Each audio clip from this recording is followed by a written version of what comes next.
Olá, amigos. Estamos iniciando mais um programa Para Viver Bem, programa do IDHP, Instituto de Desenvolvimento Humano Pazian. Fica na Moca, na Rua Camé 377, e colocamos aí na tela o site www.pazian.com.br, onde você pode conhecer as nossas atividades. Lembrando sempre que o programa, depois de transmitido aqui na TV, ele fica hospedado no nosso site. Então você pode assistir novamente, indicar para os amigos, enfim, não só os programas de TV, como os programas de rádio também. Acesse, interaja com a gente, deixe o seu recado, o seu comentário, que nós teremos o maior prazer em entrar em contato com vocês. Hoje nós estamos fazendo uma reportagem externa, dentro do propósito do nosso programa, que é Para Viver Bem, mostrando entidades, associações, instituições que realizam um trabalho humanitário. Não só para mostrar esse trabalho, como também interagir, mostrando as possibilidades que todos têm de também fazer parte dele, auxiliando naquilo que for possível. Estamos hoje numa instituição que nós já estivemos aqui há algum tempo atrás. Nós vamos mostrar uma nova ala, nova não, da outra vez não deu tempo, né? Como a atividade é muito intensa, mas uma instituição muito séria, que nós gostamos bastante, nos afinizamos com esse trabalho. Mas para vocês saberem mais, vamos conversar com o presidente dela, o senhor Clodoaldo de Lima Leite, que é presidente da instituição beneficente Nosso Lar.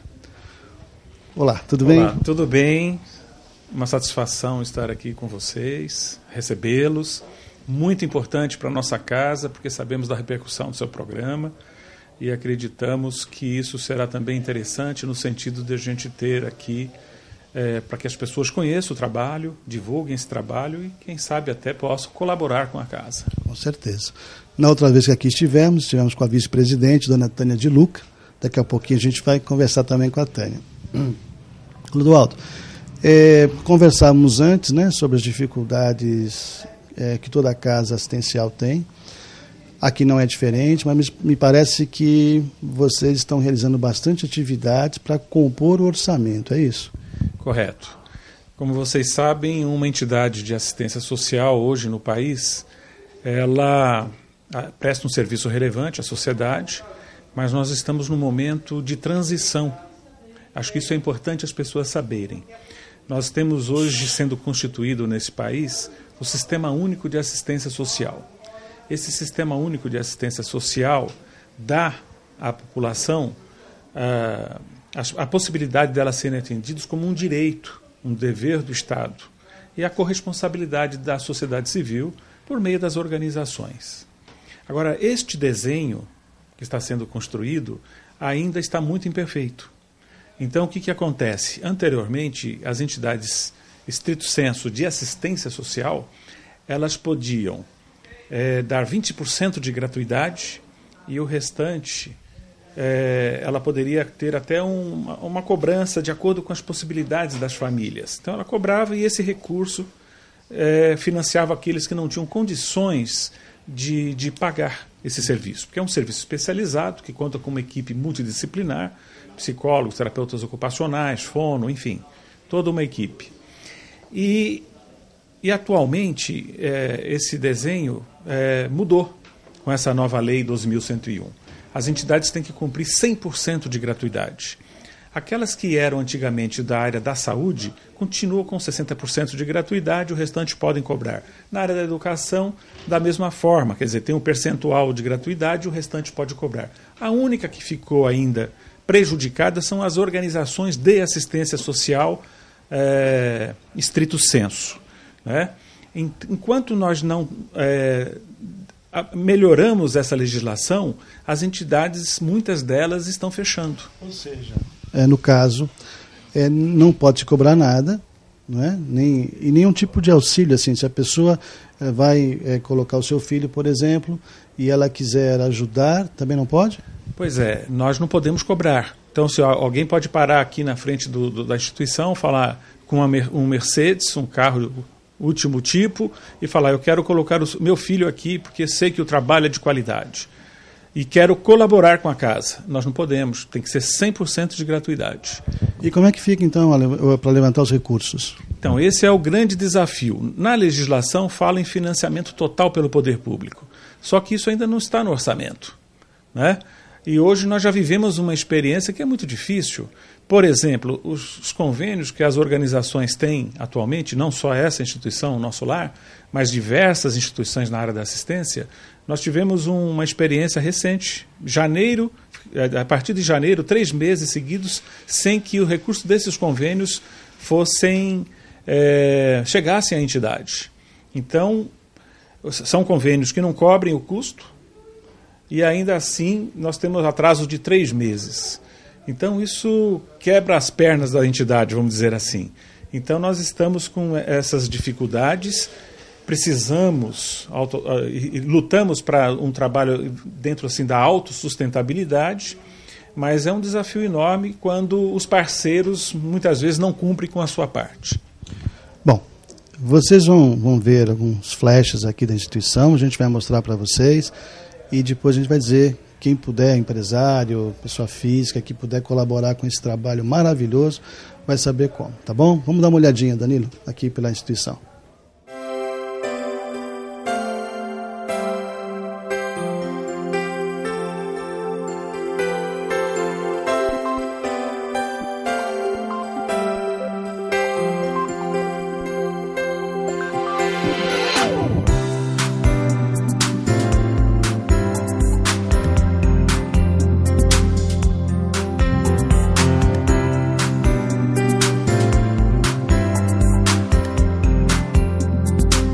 Nós estamos aqui numa das partes do Instituto, da instituição, que é o Centro de Convivência, né? O que é realizado aqui, Clodoaldo? Bom, o Centro de Convivência, qual a característica dele principal? Nós sabemos que existe um período de excelência para você fazer a habilitação e reabilitação da pessoa com deficiência. Depois desse período, normalmente as entidades falam assim, olha, não dá para fazer mais nada com essa população.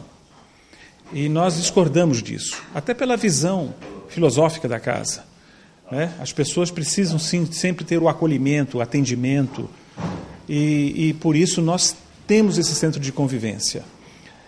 Inclusive, assim, as políticas públicas não conveniam, muitas vezes, as organizações que trabalham com essa população que já superou a idade de 18 anos. Então, às vezes, até os filhos de servidores públicos, por exemplo, eles têm um apoio, um recurso, até os 18 anos. Depois disso, é como se o filho deixasse de ser deficiente. Então, nós discordamos dessa postura. As pessoas precisam ter acolhimento ao longo de toda a sua vida, né? Assim como nós damos para os nossos filhos, essa população também precisa desse apoio. Então, nós temos o centro de convivência no sentido de, pelo menos, a manutenção daquilo que eles já conquistaram ao longo do atendimento que tiveram ao longo da sua vida até aqui. E, ao mesmo tempo, o espaço de socialização, o espaço de manutenção dessas conquistas, e no plano horizontal, que a gente costuma dizer isso, porque as pessoas dizem assim, olha, vai de um patamar para outro até atingir a independência. Alguns chegam num patamar e não avançam mais. Então, a gente chama de reabilitação no plano horizontal, porque muita coisa ainda nesse espaço, nesse patamar que eles atingiram, não foi trabalhado. No caso aqui, vocês os preparam para a vida social, a vida profissional, é isso? Aqui, o centro de convivência é para manutenção daquilo que eles já foram trabalhados em termos de atividade da vida diária, em termos de atividade da vida prática, né? O autocuidado, a independência, né? Muitas vezes porque são umas pessoas com comprometimentos mais graves, e com dificuldade maior de colocação, por exemplo, no mundo do trabalho, né? Então, esse é o pessoal que, normalmente, a sociedade não criou ainda políticas públicas inclusivas para elas. E nós temos, por exemplo, uma realidade muito adversa hoje no país, porque a grande preocupação dos pais é que as pessoas com deficiência estão envelhecendo. E os pais estão fazendo a passagem antes que os seus filhos. E, às vezes, a família não acolhe e eles acabam na rua. Então, hoje, nós não temos moradias, por exemplo, assistida para essa população. Nós, inclusive, estamos trabalhando junto ao Estado para constituir esses espaços. As iniciativas que existem são iniciativas particulares, no sentido de garantir uma dignidade de vida nessa fase já da pessoa com deficiência idosa. Doutor, o que eu percebo aqui, conheço a instituição já há algum tempo, da outra vez que estive, agora também, que há uma seriedade muito grande na parte de vocês em relação ao assistido. Não sei se é assistido, ao paciente, como é que vocês chamam. Essa preocupação, você sente que também há nas esferas governamentais? Você vê, se não há, você vê com otimismo? Qual é a tua posição em relação a isso? Eu vejo com otimismo, até porque essa instituição, o Nosso Lar, ela participou da criação do Conselho Estadual da Pessoa com Deficiência. Isso em 1984. E eu tive o privilégio de ser representante dessa entidade naquela oportunidade, neste conselho do qual fui presidente 2 vezes. E nós trabalhamos ao longo desses anos todos na luta pela acessibilidade dessas pessoas, para que a realidade mudasse e nós tivéssemos calçadas acessíveis, escolas acessíveis, enfim, tudo aquilo que deve ser mudado na sociedade. Porque quando a gente fala em inclusão, a gente está dizendo o seguinte: o movimento que deve ser feito é também pela sociedade. Quando a gente fala em acessibilidade, a gente não está falando em acessibilidade apenas para a pessoa com deficiência. A gente está falando em acessibilidade para a pessoa idosa, para aquele que se acidentou e precisa também ter espaços acessíveis. Não é? O idoso, a tendência é ter uma situação semelhante à da pessoa com deficiência. Para a mulher grávida, não é? Então, é nesse sentido. Então, a sociedade está avançando para isso. Hoje nós temos conselhos estaduais da pessoa com deficiência em vários estados, movimentos, entidades preocupadas com isso. A gente tem, por exemplo, aqui em São Paulo, a Rede Brasileira do Terceiro Setor, que foi constituir comissões. Estamos fazendo o trabalho junto à Secretaria da Pessoa com Deficiência, que está no comando de Linamara Riso Batistella. Ela abriu as portas da Secretaria para que a gente pudesse dar sugestões na criação dessas moradias assistidas, por exemplo, né? Então, no âmbito federal também já existe essa preocupação. Então, eu acredito que temos já grandes conquistas. A sociedade hoje, a gente percebe que ela está sensível a esta causa. Agora, nós precisamos concretizar isto. Sensibilidade existe, agora é o passo seguinte de constituir os equipamentos sociais para, de fato, acolher essa população.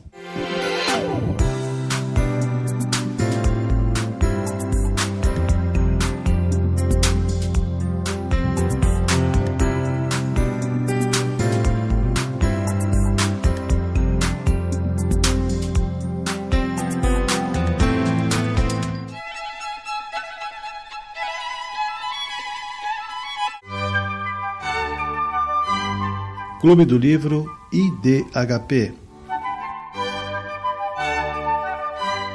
Livros que lhe ajudarão a viver com mais alegria, saúde e harmonia.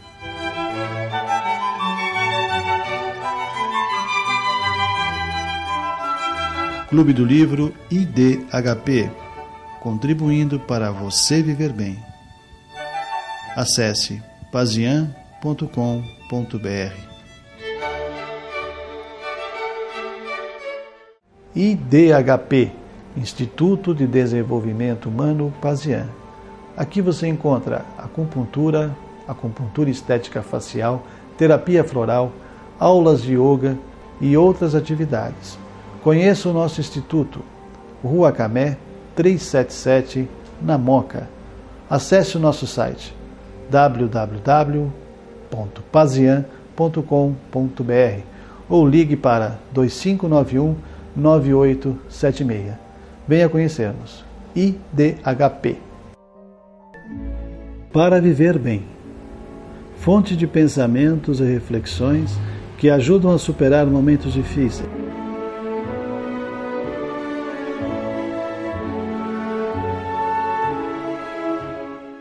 Para viver bem é leitura que acalma e dá ânimo novo. Pequeno no formato, é um livro que reserva grandes emoções para aqueles que folheiam suas páginas.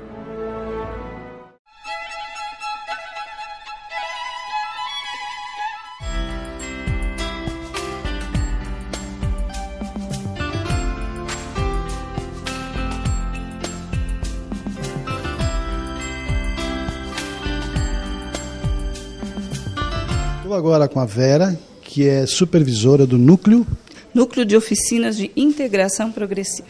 Que faz parte das atividades do nosso lar. Do DIPSE, do nosso lar. Eu estou vendo aqui uma mandala. Quem que fez isso? É o Sérgio, são os alunos que são assistidos, né, e atendidos pelos convênios. E esse é um aluno específico com essa habilidade, né? Qual é o material utilizado? Eles fizeram sobre uma madeira, né? E ele fez um trabalho de recortes com o EVA, né?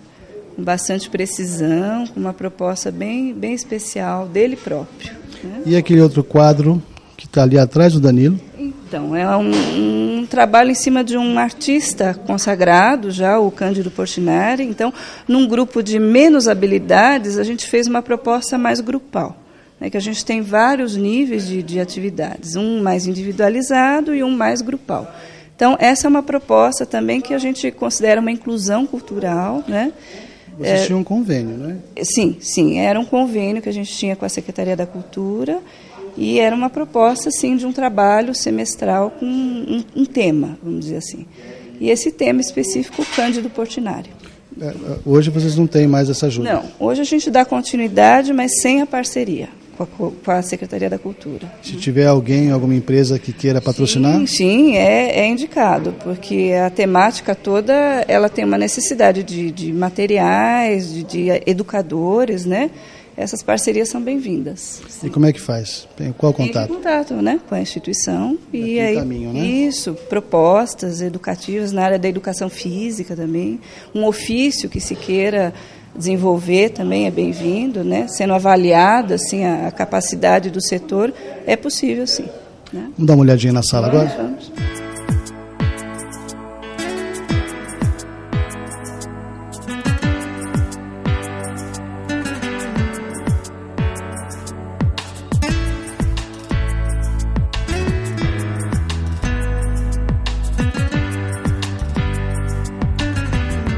Estou aqui com o Pedro, que é monitor, está dirigindo aqui, coordenando, né, uma das atividades. Isso. Que atividade que é essa, Pedro? Hoje a gente está desenvolvendo um trabalho assim dentro da oficina Giramundo, que trabalha fatos, debates e atualidades. Então, o que a gente está trabalhando hoje? Nós estamos fazendo uma reconstituição da bandeira do Brasil. Vamos mostrar lá, Danilo? Pode ser. Vem cá, vamos. Então, esse é um trabalho que você está desenvolvendo o que? A coordenação motora fina, né? Nós estamos trabalhando com papel crepom, e eles estão enrolando esse papelzinho crepom, isso vai ser colado, okay, e depois vai ser pintado. E também estamos trabalhando dentro da oficina Giramundo, nós estamos trabalhando na oficina de habilidades manuais. Geralmente estão com menos pessoas por causa das férias? Exatamente. Geralmente o grupo é composto de quantos? Na base do período da manhã, nós estamos na base de 12. E temos o período da tarde também, que são 14.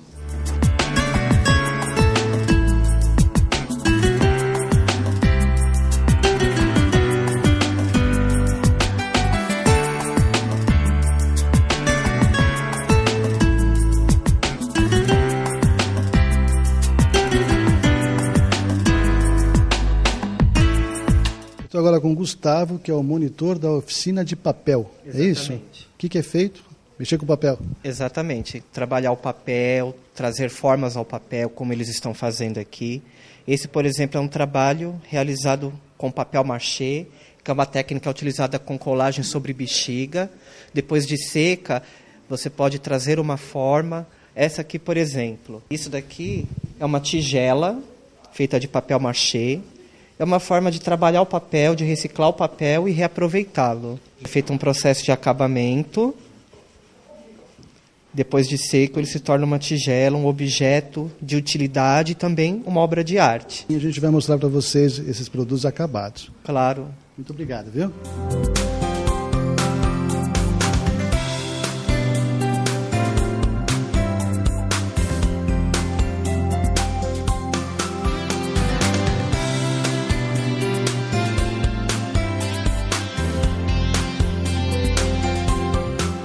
Vera, nesse quarto aqui, nós estamos mostrando as imagens, são guardados os produtos, né, finalizados.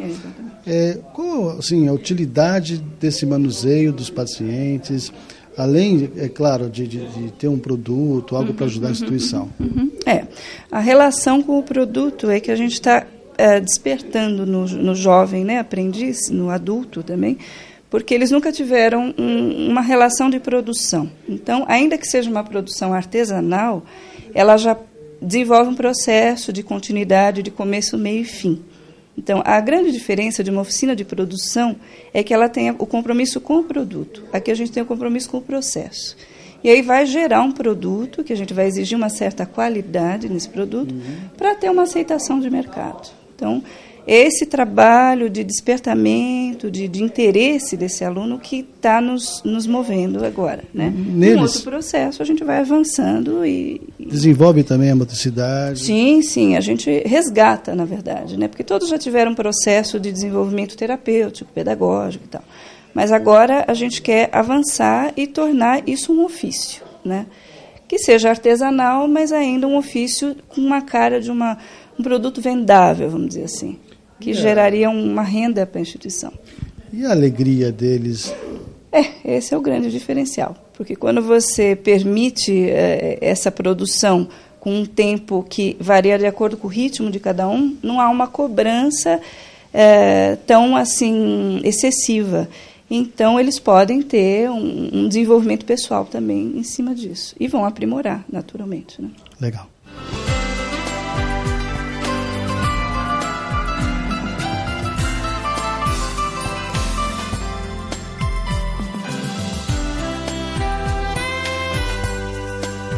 Agora com o Eduardo, que é o mestre aqui dessa parte da oficina. O que é feito aqui, Eduardo? Bom, eu sou monitor de capacitação aqui na instituição. E isso aqui é um desdobramento da nossa oficina básica de reciclagem que a gente tem implantada aqui na instituição. Okay. Quer dizer, o básico seria o quê? Seria a coleta do material pela comunidade, traz jornal, papel, de uma modo geral, plásticos, e esse material é encaminhado para o reciclador. Seria a parte primária da reciclagem. A segunda etapa seria o reaproveitamento dos materiais que a gente encontra e que também são doados para a confecção de materiais da nossa oficina de artesanato. Então, aqui nós temos um aproveitamento que é feito com o filtro de papel. Filtro de papel. Filtro de papel de coador, né? Então, ela dá uma textura, dá um desenho interessante. Então, é feito todo um trabalho em cima. Nós temos essa madeira também, que é um donativo de sobra de marcenaria. É um material que seria jogado fora, então a gente está reaproveitando e, em tese, reciclando também para um aproveitamento melhor. E esse material, os alunos aqui também... Isso, eles participam em várias etapas, quer dizer, nem todos fazem, por exemplo, completo. Alguns têm uma habilidade melhor de cola, porque eles fazem um treinamento primário com outro tipo de material, com outro tipo de habilidade. Praticamente vai havendo um refinamento das habilidades. Okay. Quer dizer, a gente não trabalha também só a parte mecânica também do aluno, né? A gente pretende dar, por exemplo, uma amplitude artística, que é um desenvolvimento interno, que a maioria tem um certo comprometimento intelectual que frustra um pouco quanto à participação em outros setores. Então, quando ele se satisfaz tendo um objeto dele exposto numa feira, ele sabe que ele teve aquela participação, então para ele aquilo agrega um valor muito grande na personalidade dele, porque ele sempre está realizando alguma coisa no mundo em que ele vive. Né? Entendi. Muito obrigado, viu?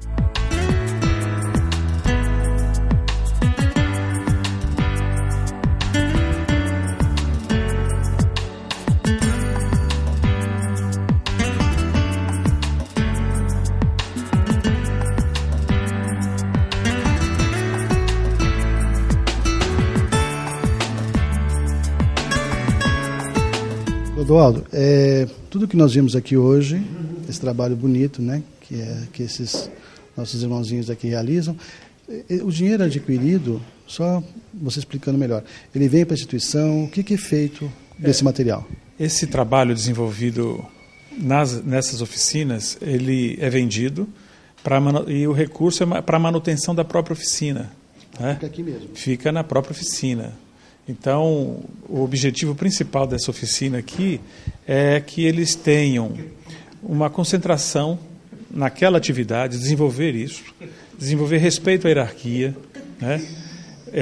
Para futuramente, tendo condições, eles serem inseridos no mundo do trabalho.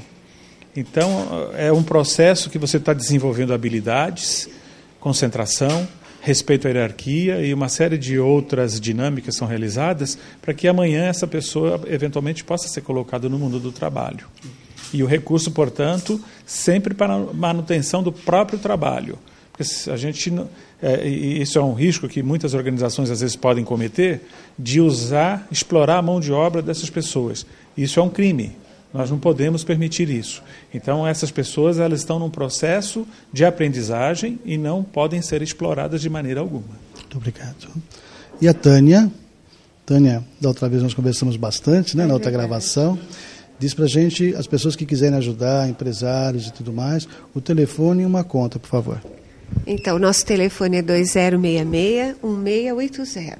E a conta é do Banco Itaú, agência 0167, conta corrente 01534-6. As pessoas que quiserem, assim, fazer uma colaboração mensal, também podem? Também podem, é só entrar em contato com a nossa instituição. Nós temos aqui o Departamento de Captação de Recursos, então a pessoa se habilita como associado, né, ou como bolsista, ou colaborando como meia-bolsa, como a pessoa puder e quiser. Muito obrigado, Clodoaldo, viu? Eu que agradeço. Muito obrigado. E parabéns pelo trabalho de vocês, viu? Parabéns para vocês pelo programa Para Viver Bem, né, que é um sucesso, e nós esperamos que o seu público possa nos visitar, possa conhecer o trabalho, possam inclusive se tornar aí associados contribuintes, né? A casa precisa desse apoio para poder continuar a servir, prestar um bom serviço à sociedade brasileira. Muito obrigado, viu? Está dado o recado. O programa Para Viver Bem volta novamente semana que vem, nesse mesmo canal, nesse mesmo horário. Até lá.